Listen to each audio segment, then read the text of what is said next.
சரியா தப்பா செய்யறது சரியா தப்பா அதுக்கு தானே நாம இருக்கிறோம்.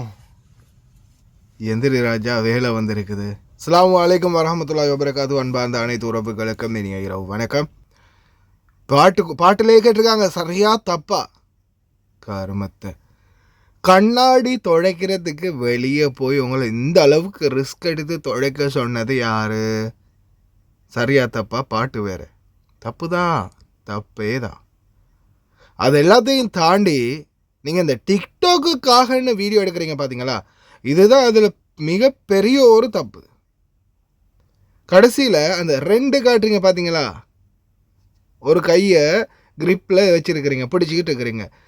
அந்த கையிலேயே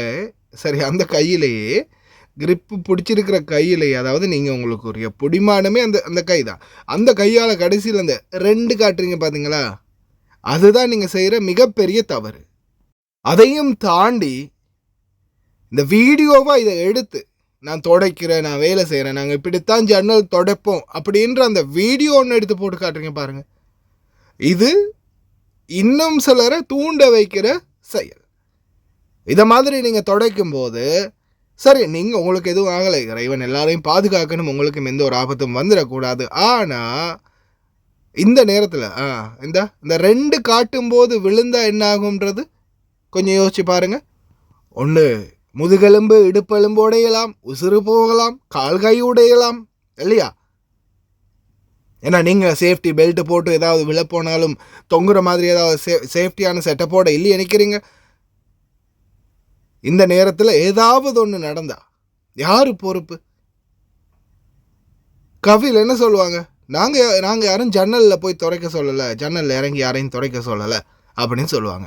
ஏன்னா இந்த நாட்டில் சட்டம், அங்கே பாருங்கள் பின்னாடி மதில் வேறு இருக்குது, மதில் சுவர் வேறு இருக்குது. அதில் சரியாக இடுப்பு சரி, தலை சரி, கழுத்து சரி பட்டா என்ன ஆகும்? சுவர் கூட இருக்குது பின்னாடி. அதே மாதிரி இந்த மாதிரி ரிஸ்க் எடுத்து யாரும் வேலை செய்ய சொல்லலை. குவைத் நாட்டுடைய தொழிலாளர் சட்டத்தில் இருக்குது, ஆபத்தான எந்த வேலையும் செய்ய வைக்கக்கூடாது, முதலாளிகள் செய்யவும் கூடாதுன்னு. நீங்களாம் இது ஃபண்ணுக்காக செய்கிறது, நீங்களாம் இது தொழிலுக்காக செய்யலை, ஃபண்ணுக்காக செய்கிறது. ஏன்னா நிறைய எக்யூப்மெண்ட்கள், ஏன் எல்லாருக்குமே இறங்கி துடைக்க தெரியாதா? நீங்களே பாருங்கள், இப்போ எத்தனையோ எக்யூப்மெண்ட்கள் வருது ஜன்னல்களை, கண்ணாடிகளை வந்து துடைக்கிறதுக்கு. இந்த மாதிரி ஜன்னல்களை, கண்ணாடிகளை துடைக்கிறதுக்கு. ஏன்? மனிதனுடைய உயிரை பாதுகாக்கணும் அப்படின்றதுக்காக பல எக்யூப்மெண்ட்கள். அதே மாதிரி ஏன் இவங்களுக்கு ஏறி உள்ளே போய் நின்று துடைக்க தெரியாதா?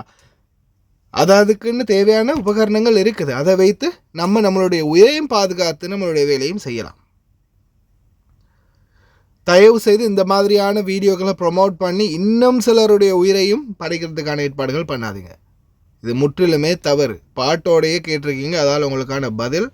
வீடியோ அனுப்பிடுறவங்களுக்குமே ரொம்ப நன்றி. தயவு செய்து இந்த மாதிரி முட்டாள்தனமான வேலை பார்க்காதீங்க. அதே மாதிரி வாகன சாரதிகளை, ஆரம்பத்தில் வண்டிகளை தூங்குற மாதிரி ஒரு வீடியோ பார்த்துருப்பீங்க. அதுக்கான முக்கிய காரணம் இருக்குது. அதுக்கு முன்னாடி இப்போ பார்த்தீங்கன்னா பல வீதிகள்லையுமே பனிமூட்டம் நிறைஞ்சிருக்குது. பனிமூட்டம் நிறைஞ்சிருக்குது ரொம்ப அதிகமாகவே. அதே போல் இன்றைக்கி இரவையிலிருந்து நாளை மறுநாள் வரைக்கும் வானிலை மிக மோசமாக இருக்கும் அப்படின்னு குவைத்தில் தெரிவிச்சிருக்காங்க காலநிலை ஆய்வாளர்கள். அதே போல் மூடு பனி கீழ்மட்ட தெரிவு நிலை வந்து ரொம்ப மோசமான சூழலுக்கு மாறலாம் அப்படின்னு தெரிவிச்சிருக்கிறாங்க. அதே போல் இப்போ நீங்கள் பார்க்குறது குவைத் ஏர்வைஸ், குவைத் விமான நிலையத்துடைய ரன்வே.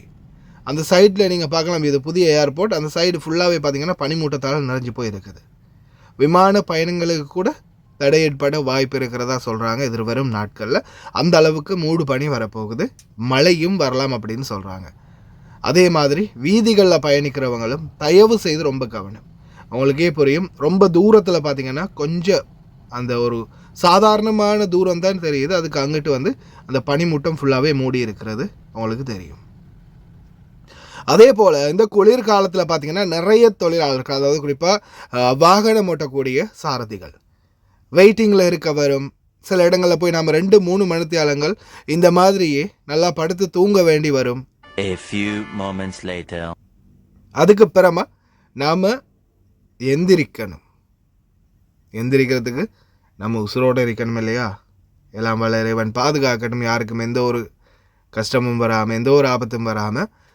நிறைய பேர் இப்போ இந்த குளிர்காலத்தில் கொஞ்சம் சின்ன சில்லுன்னு காற்று கூட வெளியில் வந்துடக்கூடாது அப்படின்றதுக்காக என்ன செய்வோம், ஃபுல்லாகவே கிளாஸ் எல்லாம் மூடி வச்சுருவோம்.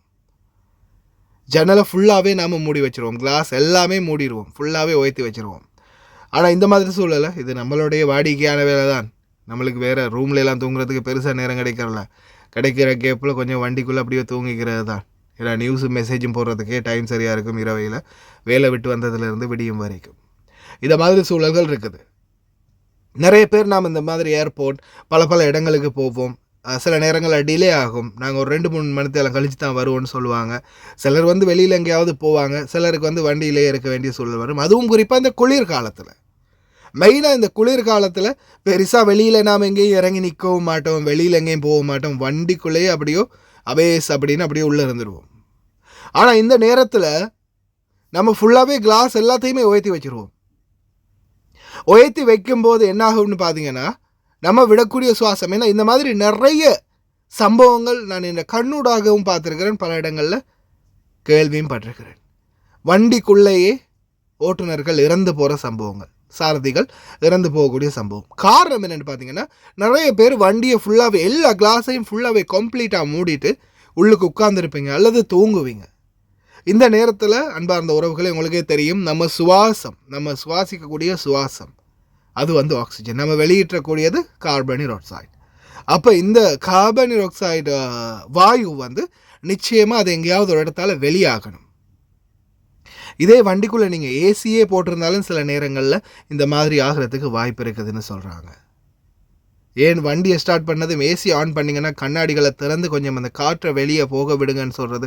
அந்த கேஸில் இருக்கக்கூடிய டாக்ஸின் கூட சில நேரங்களில் நம்மளுடைய சுவாசத்துக்கு இந்த மாதிரி பிரச்சனை வரலாம். அதனால தான் ஃபர்ஸ்ட்டுக்கு நீங்கள் வெயில் காலத்தில் எங்கேயாவது வண்டியை நிறுத்தி வச்சதும் ஸ்டார்ட் பண்ணி ஏசியை போட்டிங்கன்னா கொஞ்சம் கண்ணாடியை திறந்து அந்த ஃபர்ஸ்ட்டு வரக்கூடிய காற்று அந்த கேஸை வெளியாக்கி விடுங்க அப்படின்னு சொல்கிறது. அதே மாதிரி நீங்கள் தயவு செய்து வண்டியில் தூங்குறீங்களா இருந்தால் கொஞ்சமாவது ஒரு லிமிட்டாவது கண்ணாடிகளை திறந்து வைங்க. ஒரு சின்ன லிமிட்டாவது திறந்து வைங்க. சாதாரணமாக வெளியிலேருந்து கொஞ்சமாவது காற்றோட்டம் வரக்கூடிய அளவுக்கு. ஃபுல்லாகவே மூடி வச்சிங்கன்னா உங்களுடைய நீங்கள் சுவாசிக்கக்கூடிய சுவாசம், நீங்கள் வெளியிடக்கூடிய கார்பன் டை ஆக்சைடை நீங்கள் மறுபடியும் சுவாசிக்க வேண்டி வரும். அதனால் மூச்சு திணறல் ஏற்படலாம். தூக்கத்திலேயே உயிர் பிரியக்கூட வாய்ப்பு இருக்குது. சரியான நேரத்தில் யாராவது காப்பாற்றிட்டாங்கன்னா, ஹார்ட் பீட் கொடுத்தோ அல்லது இதயத்தை அமுக்கியோ அல்லது கரண்ட் ஷாக் கொடுத்தோ, இந்த மாதிரி ஏதாவது ஃபர்ஸ்ட் எய்ட் மூலம் நம்மளை காப்பாற்றுற பட்சத்தில் இறைவனுடைய நாட்டத்தால் நம்மளுடைய உயிர் காப்பாற்றப்படலாம். அதே நேரம் நம்ம தலையில் அவ்வளவுதான், எழுத்து முடிஞ்சிருச்சு, கொண்டு வந்த ஆயுள் முடிஞ்சிருச்சு அப்படின்னா அந்த சந்தர்ப்பத்தில் போய் தான் ஆகணும். இருந்தாலும் விதியை மதியால் வெல்வோம். தயவு செய்து ரொம்ப கவனம். இந்த மாதிரி நம்மளுடைய முடிவை நாமளே தேடிக்கொள்ளக்கூடாது. நிறைய பேருக்கு இந்த ஆபத்து நடந்திருக்குது. தயவு செய்து அன்பார்ந்த சாரதிகளே, வாகனங்களுக்குள்ளே தூங்குறதா இருந்தால் கொஞ்சமாவது கிளாஸை திறந்து வைங்க. அதே மாதிரி இந்த நாட்களில் சாக்ஸ், ஷூ, கைக்கு க்ளவுஸ், நல்ல துணியாலான க்ளவுஸ்கள் இருக்குன்னா அது வாங்கிக்கோங்க. காதுக்கு மூடக்கூடிய ஒன்று மங்கி கேப், அப்படி இல்லைன்னா சும்மா கேப், என்ன மாதிரி கேப் போடுறவங்களா இருந்தால் அந்த காது ரெண்டுக்கும் மாட்டக்கூடிய அந்த ஹெட்ஃபோன் மாதிரியான ஒரு செட்டப் இருக்குது குளிர்காலத்தில் யூஸ் பண்ணுறது, அது வாங்கிக்கோங்க. ஜெக்கெட் கட்டாயமாக வெளியில் போகிறதா இருந்தால் அணிஞ்சிக்கோங்க. பகலாக இருக்கலாம் இரவாக இருக்கலாம், ஜெக்கெட் அணிஞ்சிக்கோங்க. பகல் நேரங்களில் கொஞ்சம் வெயில் தன்மையாக இருந்தால் ஜெக்கெட்டை கலட்டி வச்சுக்கோங்க, நான் வண்டியிலே வச்சுக்கோங்க. தயவு செய்து கவனம். எல்லாம் வல்ல இறைவன் அனைவரையும் பாதுகாக்கட்டும். தயவு செய்து ரொம்ப கவனம். சொன்ன இன்ஸ்ட்ரக்ஷன்களை முடிஞ்சால் ஃபாலோ பண்ணிக்கோங்க.